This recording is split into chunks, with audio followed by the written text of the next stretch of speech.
भक्तों, शनिवार के दिन जो भी भक्त सूर्यपुत्र भगवान शनि देव जी के इस मंत्र का जाप करता है या सुनता भी है, उसका बुरे से बुरा समय भी अच्छे समय में बदल जाता है। फिर चाहे वह शनि की ढैया हो या 7.5 हो, सभी का प्रभाव शनि देव जी बहुत कम कर देते हैं। क्योंकि जिस व्यक्ति की कुंडली में शनि की ढैया यह 7.5 का प्रभाव चल रहा होता है, वह व्यक्ति चारों तरफ से समस्याओं से घिर जाता है और धन की कमी हो जाती है, अनावश्यक भाग दौड़ बनी रहती है, कर्ज का बोझ बढ़ने लगता है, घर में कलह होने लगती है, धंधा व्यवसाय चौपट होने लगता है, कोर्ट कचहरी के मामले प्रारंभ हो जाते हैं, प्रतिदिन नई नई बीमारियां उत्पन्न होने लगती है। मनुष्य मानसिक, शारीरिक व आर्थिक रूप से बहुत परेशान हो जाता है। कभी कभी तो जिस व्यक्ति के ऊपर शनि की ढैया और 7.5 का प्रभाव होता है, वह व्यक्ति मृत्यु तक को भी प्राप्त हो जाता है। कुल मिलाकर ज्योतिषाचार्य का यह कहना है कि शनि की ढैया व 7.5 की दशा से खराब दशा कोई नहीं होती है। प्रिय भक्तों, शनि की ढैया व 7.5 प्रत्येक मनुष्य के जीवन में कई बार आती है और जब जब यह दशाएं मनुष्य के जीवन में आती है तो मनुष्य को आदि व्याधि से घेर लेती है। प्रिय भक्तों, ज्योतिष आचार्य का तो यहाँ तक कहना है कि जिस व्यक्ति के ऊपर शनि की ढैया या 7.5 का प्रभाव चल रहा होता है, वह व्यक्ति अगर अपने हाथ से कोई पशु जैसे गाय, भैंस, बकरी, बैल आदि खरीद कर घर लाए तो वह पशु भी मृत्यु को प्राप्त हो जाता है। प्रिय भक्तों, शनिवार के दिन शनि देव जी के इस मंत्र का जाप करना या सुनना बहुत ही फलदायी होता है। अगर आप उपरोक्त सभी समस्याओं से पीड़ित हैं, भविष्य में इन समस्याओं से बचना चाहते हैं, तो प्रत्येक शनिवार को शनि देव जी के इस मंत्र का जाप अवश्य करना चाहिए। प्रिय भक्तों, शनि देव का यह मंत्र बहुत ही सरल है, उसे कोई भी व्यक्ति जाप कर सकता है। जो भी भक्त शनिदेव का यह मंत्र जाप करता है या सुनता है, वह कभी भी उपरोक्त समस्याओं से पीड़ित नहीं हो सकता है, उसका जीवन सुख में व्यतीत होता है। प्रिय भक्तों, आई सच्चे मन से सूर्यपुत्र शनिदेव जी महाराज का यह दिव्य मंत्र सुनते हैं। लेकिन उससे पहले अगर आप भी चाहते हैं कि शनि देव जी महाराज की कृपा आप पर सदा बनी रहे, तो इस वीडियो को दिल से एक लाइक अवश्य करें और आगे भी ऐसे ही वीडियो देखने के लिए हमारे चैनल आस्था ज्ञान को सब्सक्राइब करके कमेंट में शनि शनिश्चराय नमः लिखना बिल्कुल ना भूले। प्यारे भक्तों, मंत्र यह है। ओम नीलांजनम समाभासम रविपुत्रम यमाग्रजम छायामार्तंड संभुतम तम नमामि शनिश्चरम। ओम नीलांजनम समाभासम रविपुत्रम यमाग्रजम छायामार्तंड संभुतम तम नमामि शनिश्चरम। ओम नीलांजनम समाभासम रविपुत्रम यमाग्रजम छायामार्तंड संभुतम तम नमामि शनिश्चरम। ओम नीलांजनम समाभासम रविपुत्रम यमाग्रजम छायामार्तंड संभुतम तम नमामि शनिश्चरम। ओम नीलांजनम समाभासम रविपुत्रम यमाग्रजम छायामार्तंड संभुतम तम नमामि शनिश्चरम। ओम नीलांजनम समाभासम रविपुत्रम यमाग्रजम छायामार्तंड संभुतम तम नमामि शनिश्चरम।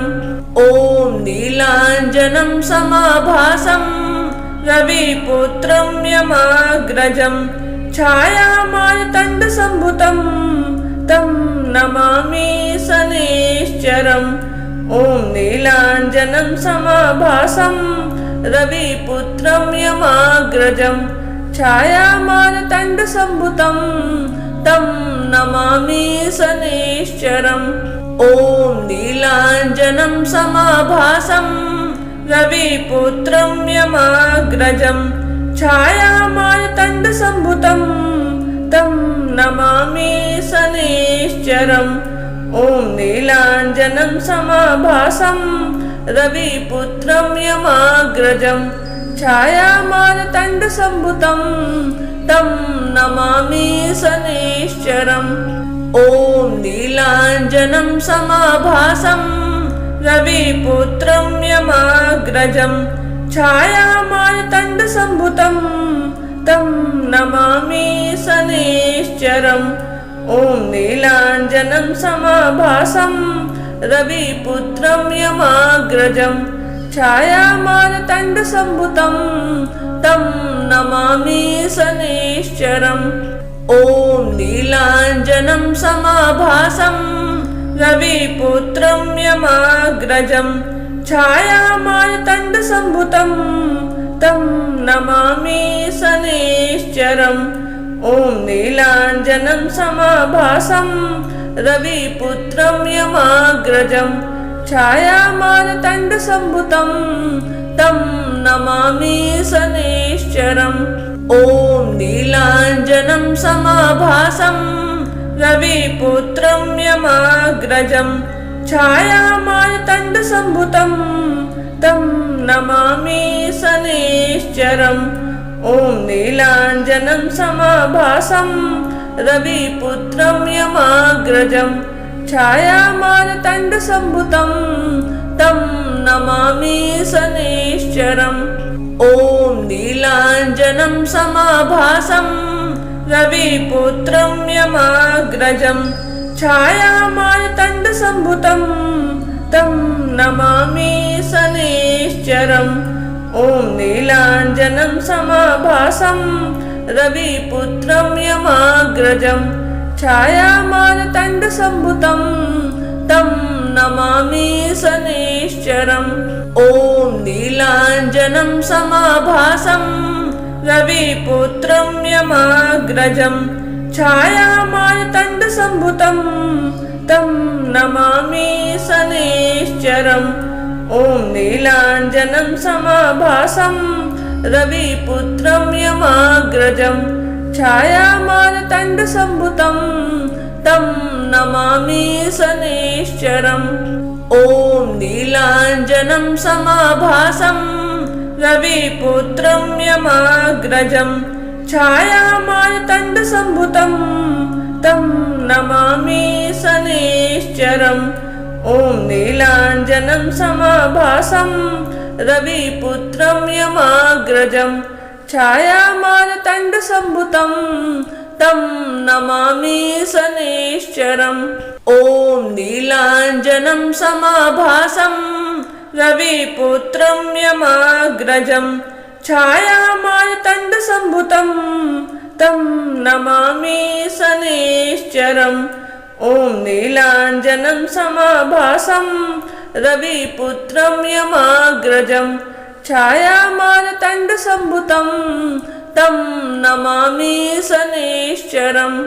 ॐ नीलाञ्जनं समाभासं रविपुत्रं यमाग्रजं छायामार्तण्डसम्भुतं तं नमामि शनिश्चरम्। ॐ नीलाञ्जनं समाभासं रविपुत्रं यमाग्रजं छायामार्तण्डसम्भुतं तं नमामि शनिश्चरम्। ॐ नीलाञ्जनं समाभासं रविपुत्रं यमाग्रजं छायामार्तण्डसम्भुतं तं नमामि शनिश्चरम्। ॐ नीलाञ्जनं समाभासं रविपुत्रं यमाग्रजं छायामार्तण्डसम्भुतं तं नमामि शनिश्चरम्। ॐ नीलाञ्जनं समाभासं रविपुत्रं यमाग्रजं छायामार्तण्डसम्भुतं तं नमामि शनिश्चरम्। ॐ नीलाञ्जनं समाभासं रविपुत्रं यमाग्रजं छायामारतण्डसम्भुतं तं नमामि शनैश्चरम्। ॐ नीलाञ्जनं समाभासं रविपुत्रं यमाग्रजं छायामारतण्डसम्भुतं तं नमामि शनैश्चरम्। ॐ नीलाञ्जनं समाभासं रविपुत्रं यमाग्रजं छायामारतण्डसम्भुतं तं नमामि शनैश्चरम्। ॐ नीलाञ्जनं समाभासं रविपुत्रं यमाग्रजं छायामारतण्डसम्भुतं तं नमामि शनैश्चरम्। ॐ नीलाञ्जनं समाभासं रविपुत्रं यमाग्रजं छायामारतण्डसम्भुतं तं नमामि शनैश्चरम्।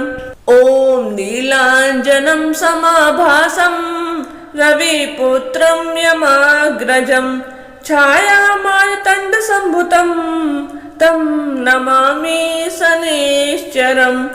ॐ नीलाञ्जनं समाभासं रविपुत्रं यमाग्रजं छायामारतण्डसम्भुतं तं नमामि शनैश्चरम्।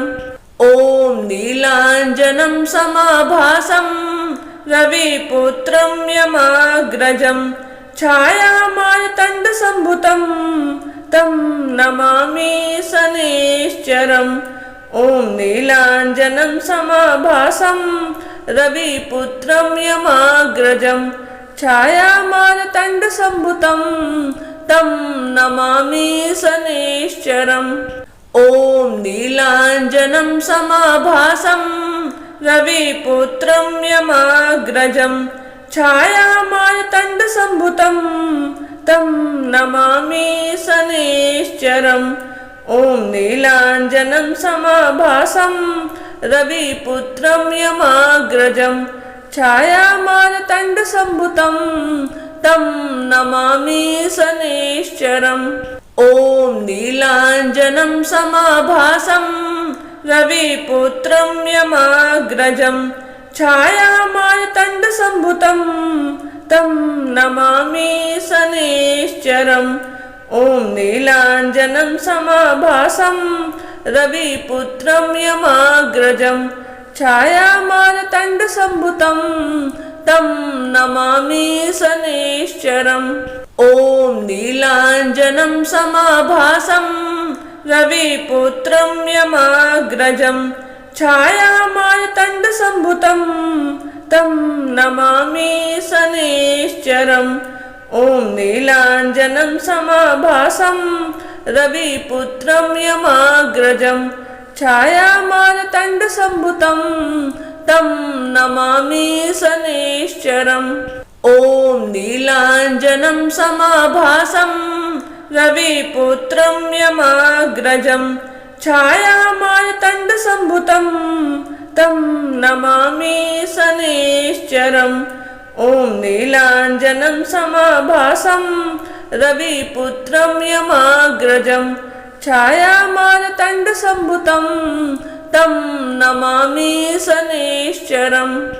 ॐ नीलाञ्जनं समाभासं रविपुत्रं यमाग्रजं छायामारतण्डसम्भुतं तं नमामि शनैश्चरम्। ॐ नीलाञ्जनं समाभासं रविपुत्रं यमाग्रजं छायामारतण्डसम्भुतं तं नमामि शनैश्चरम्। ॐ नीलाञ्जनं समाभासं रविपुत्रं यमाग्रजं छायामारतण्डसम्भुतं तं नमामि शनैश्चरम्। ॐ नीलाञ्जनं समाभासं रविपुत्रं यमाग्रजं छायामारतण्डसम्भुतं तं नमामि शनैश्चरम्।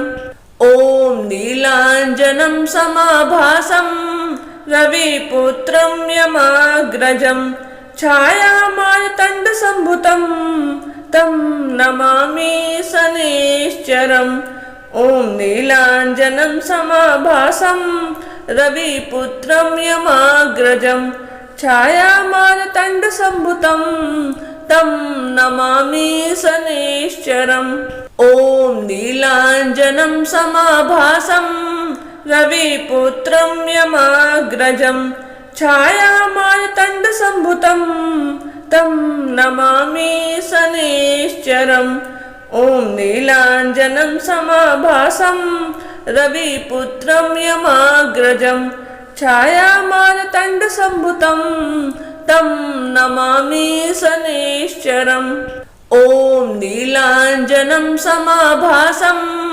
रविपुत्रं यमाग्रजं छायामार्तण्डसम्भुतं तं नमामि शनैश्चरम् ॐ नीलाञ्जनं समाभासं रविपुत्रं यमाग्रजं छायामार्तण्डसम्भुतं तं नमामि शनैश्चरम् ॐ नीलाञ्जनं समाभासं रविपुत्रं यमाग्रजं छायामार्तण्डसम्भुतं तं नमामि शनैश्चरम् ॐ नीलाञ्जनं समाभासं रविपुत्रं यमाग्रजं छायामार्तण्डसम्भुतं तं नमामि शनैश्चरम् ॐ नीलाञ्जनं समाभासं रविपुत्रं यमाग्रजं छायामार्तण्डसम्भुतं तं नमामि शनैश्चरम् ॐ नीलाञ्जनं समाभासं रविपुत्रं यमाग्रजं छायामार्तण्डसम्भुतं तं नमामि शनैश्चरम् ॐ नीलाञ्जनं समाभासं रविपुत्रं यमाग्रजं छायामार्तण्डसम्भुतं तं नमामि शनैश्चरम् ॐ नीलाञ्जनं समाभासं रविपुत्रं यमाग्रजं छायामार्तण्डसम्भुतं तं नमामि शनैश्चरम् ॐ नीलाञ्जनं समाभासं रविपुत्रं यमाग्रजं छायामार्तण्डसम्भुतं तं नमामि शनैश्चरम् ॐ नीलाञ्जनं समाभासं रविपुत्रं यमाग्रजं छायामार्तण्डसम्भुतं तं नमामि शनैश्चरम् ॐ नीलाञ्जनं समाभासं रविपुत्रं यमाग्रजं छायामार्तण्डसम्भुतं तं नमामि शनैश्चरम् ॐ नीलाञ्जनं समाभासं रविपुत्रं यमाग्रजं छायामार्तण्डसम्भुतं तं नमामि शनैश्चरम् ॐ नीलाञ्जनं समाभासं रविपुत्रं यमाग्रजं छायामार्तण्डसम्भुतं तं नमामि शनैश्चरम् ॐ नीलाञ्जनं समाभासं रविपुत्रं यमाग्रजं छायामार्तण्डसम्भुतं तं नमामि शनैश्चरम् ॐ नीलाञ्जनं समाभासं रविपुत्रं यमाग्रजं छायामार्तण्डसम्भुतं तं नमामि शनैश्चरम् ॐ नीलाञ्जनं समाभासं रविपुत्रं यमाग्रजं छायामार्तण्डसम्भुतं तं नमामि शनैश्चरम् ॐ नीलाञ्जनं समाभासं रविपुत्रं यमाग्रजं छायामार्तण्डसम्भुतं तं नमामि शनैश्चरम् ॐ नीलाञ्जनं समाभासं रविपुत्रं यमाग्रजं छायामार्तण्डसम्भुतं तं नमामि शनैश्चरम् ॐ नीलाञ्जनं समाभासं रविपुत्रं यमाग्रजं छायामार्तण्डसम्भुतं तं नमामि शनैश्चरम् ॐ नीलाञ्जनं समाभासं रविपुत्रं यमाग्रजं छायामार्तण्डसम्भुतं तं नमामि शनैश्चरम् ॐ नीलाञ्जनं समाभासं रविपुत्रं यमाग्रजं छायामार्तण्डसम्भुतं तं नमामि शनैश्चरम् ॐ नीलाञ्जनं समाभासं रविपुत्रं यमाग्रजं छायामार्तण्डसम्भुतं तं नमामि शनैश्चरम् ॐ नीलाञ्जनं समाभासं रविपुत्रं यमाग्रजं छायामार्तण्डसम्भुतं तं नमामि शनैश्चरम् ॐ नीलाञ्जनं समाभासं रविपुत्रं यमाग्रजं छायामार्तण्डसम्भुतं तं नमामि शनैश्चरम् ॐ नीलाञ्जनं समाभासं रविपुत्रं यमाग्रजं छायामार्तण्डसम्भुतं तं नमामि शनैश्चरम् ॐ नीलाञ्जनं समाभासं रविपुत्रं यमाग्रजं छायामार्तण्डसम्भुतं तं नमामि शनैश्चरम् ॐ नीलाञ्जनं समाभासं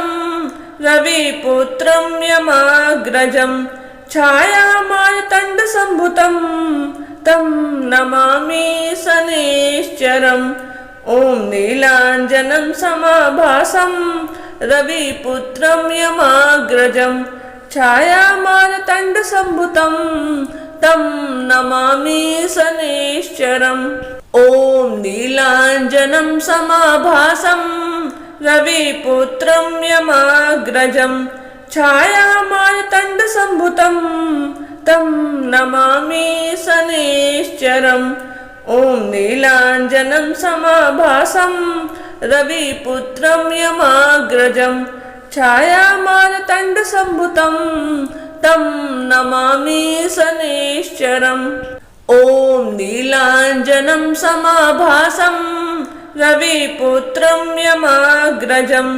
छायामार्तण्डसम्भुतं तं नमामि शनैश्चरम् ॐ नीलाञ्जनं समाभासं रविपुत्रं यमाग्रजं छायामार्तण्डसम्भुतं तं नमामि शनैश्चरम् ॐ नीलाञ्जनं समाभासं रविपुत्रं यमाग्रजं छायामार्तण्डसम्भुतं तं नमामि शनैश्चरम् ॐ नीलाञ्जनं समाभासं रविपुत्रं यमाग्रजं छायामार्तण्डसम्भुतं तं नमामि शनैश्चरम् ॐ नीलाञ्जनं समाभासं रविपुत्रं यमाग्रजं छायामार्तण्डसम्भुतं तं नमामि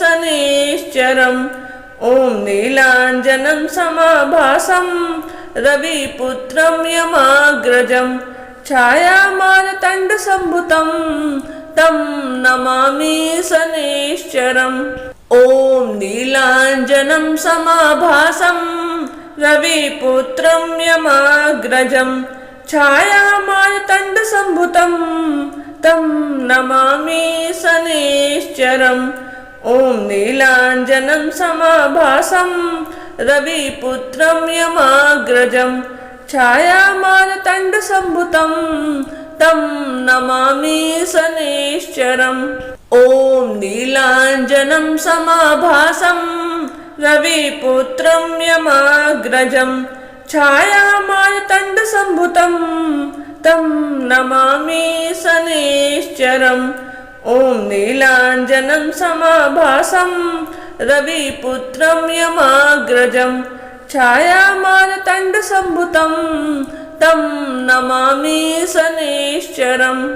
ॐ नीलाञ्जनं समाभासं रविपुत्रं यमाग्रजं छायामार्तण्डसम्भुतं तं नमामि शनैश्चरम्। ॐ नीलाञ्जनं समाभासं रविपुत्रं यमाग्रजं छायामार्तण्डसम्भुतं तं नमामि शनैश्चरम्। ॐ नीलाञ्जनं समाभासं रविपुत्रं यमाग्रजं छायामार्तण्डसम्भुतं तं नमामि शनैश्चरम्। ॐ नीलाञ्जनं समाभासं रविपुत्रं यमाग्रजं छायामार्तण्डसम्भुतं तं नमामि शनैश्चरम्। ॐ नीलाञ्जनं समाभासं रविपुत्रं यमाग्रजं छायामार्तण्डसम्भुतं तं नमामि शनैश्चरम्। ॐ नीलाञ्जनं समाभासं रविपुत्रं यमाग्रजं छायामार्तण्डसम्भुतं तं नमामि शनैश्चरम्। ॐ नीलाञ्जनं समाभासं रविपुत्रं यमाग्रजं छायामार्तण्डसम्भुतं तं नमामि शनैश्चरम्। ॐ नीलाञ्जनं समाभासं रविपुत्रं यमाग्रजं छायामार्तण्डसम्भुतं तं नमामि शनैश्चरम्। ॐ नीलाञ्जनं समाभासं रविपुत्रं यमाग्रजं छायामार्तण्डसम्भुतं तं नमामि शनैश्चरम्। ॐ नीलाञ्जनं समाभासं रविपुत्रं यमाग्रजं छायामार्तण्डसम्भुतं तं नमामि शनैश्चरम्। ॐ नीलाञ्जनं समाभासं रविपुत्रं यमाग्रजं छायामार्तण्डसम्भुतं तं नमामि शनैश्चरम्। ॐ नीलाञ्जनं समाभासं रविपुत्रं यमाग्रजं छायामार्तण्डसम्भुतं तं नमामि शनैश्चरम्। ॐ नीलाञ्जनं समाभासं रविपुत्रं यमाग्रजं छायामार्तण्डसम्भुतं तं नमामि शनैश्चरम्। ॐ नीलाञ्जनं समाभासं रविपुत्रं यमाग्रजं छायामार्तण्डसम्भुतं तं नमामि शनैश्चरम्।